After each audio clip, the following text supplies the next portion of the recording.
Salawi.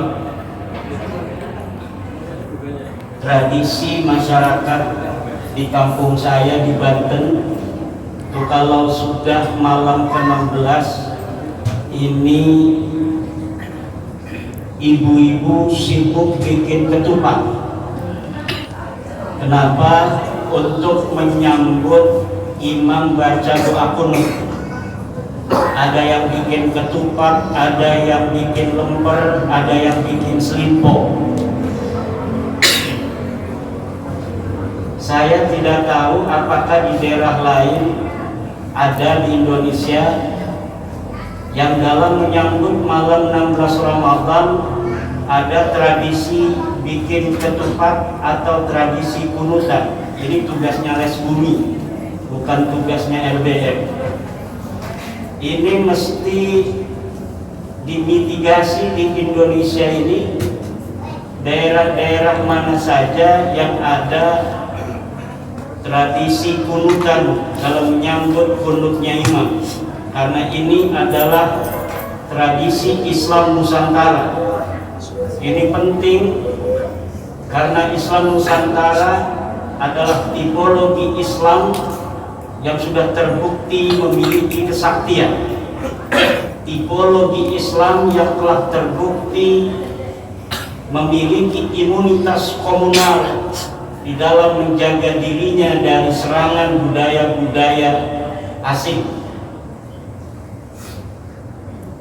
Kenapa saya katakan bahwa Islam Nusantara ini memiliki kesaktian? Karena Islam Nusantara ini dibangun oleh para wali songo, ditopang oleh kerajaan Majapahit Islam atau Kesultanan Demak. Tapi ketika Kesultanan Demak itu hancur, tradisi-tradisi Islam Nusantara tidak ikut hancur. Kita dijajah ratusan tahun oleh Belanda, tapi ketika Belanda pergi, tidak ada budaya-budaya Belanda diasimilasi dalam tradisi-tradisi keagamaan Islam Nusantara. Bahkan posisi ulama-ulama Nusantara hubungannya dengan Belanda adalah posisi oposisi diametral. Tidak ada ulama-ulama Nusantara yang mau bekerja sama dengan Belanda. Tidak ada ulama-ulama Nusantara yang muktabar yang mau jadi mufti Belanda. Makanya pangkat mufti Belanda diberikan pada imigran Muslim lainnya. Tidak ada budaya-budaya di dalam tradisi keagamaan Islam Nusantara yang ada kaitan dengan tradisi Belanda. Ulang tahun Ratu Wilhelmina, pesantren-pesantren, para kiai-kiai zaman itu tidak ada yang mau ikut instruksi Belanda untuk mengadakan ulang tahun Ratu Belanda. Tidak ada destinasi-destinasi ulama-ulama Nusantara, basic pesantren yang mengadakan ulang tahun Ratu Wilhelmina. Inilah bapak-bapak, ibu-ibu sekalian, yang saya katakan bahwa Islam Nusantara sebagai sebuah konsep yang dimunculkan Nahdlatul Ulama 2015 memang telah terbukti memiliki kesaktian dan imunitas komunal. Bahkan tahun 1927 Muktamar NU itu masih mengambil sebuah keputusan muktamar bahwa menggunakan dasi, celana panjang, jas itu hukumnya haram.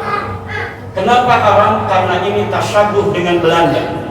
Ini adalah upaya perlawanan dari kalangan Nahdiyin ketika itu kepada hegemoni penjajahan Belanda.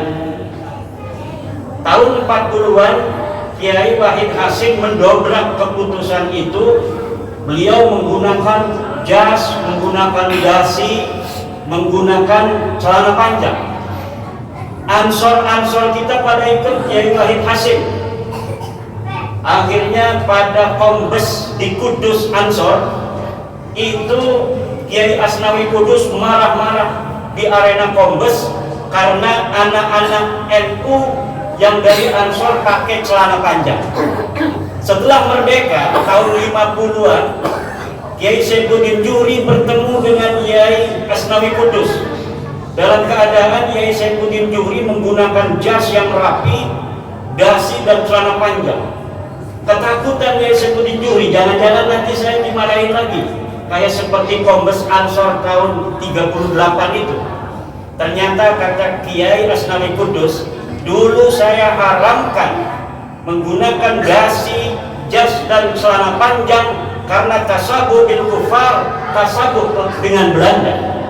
Kalau sekarang menggunakan celana panjang itu bukan tasabuh dengan Belanda, tapi tasabuh dengan Kiai Wahid Hasyim dan Insinyur Soekarno.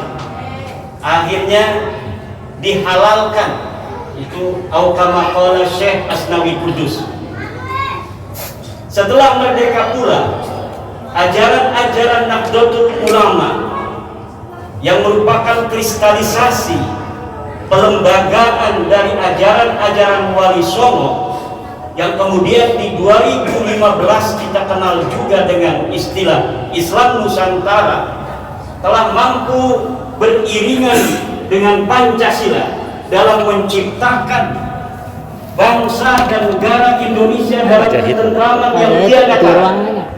Memang ada beberapa masalah di sana, tetapi relatif semua itu bisa untuk ditangani oleh kebangsaan kita yang mayoritas muslimnya adalah Muslim Nahdlatul Ulama, Muslim Islam Nusantara, Muslim daripada ajaran-ajaran Wali Songo.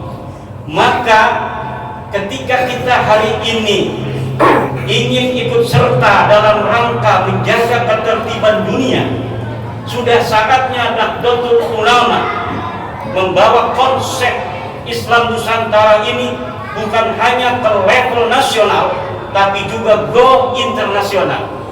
Sudah saatnya Nahdlatul Ulama tablighu mafahimi Islam Nusantara ila jami'i anha'il alam, untuk menyebarkan konsep Islam Nusantara ini ke seluruh semesta raya.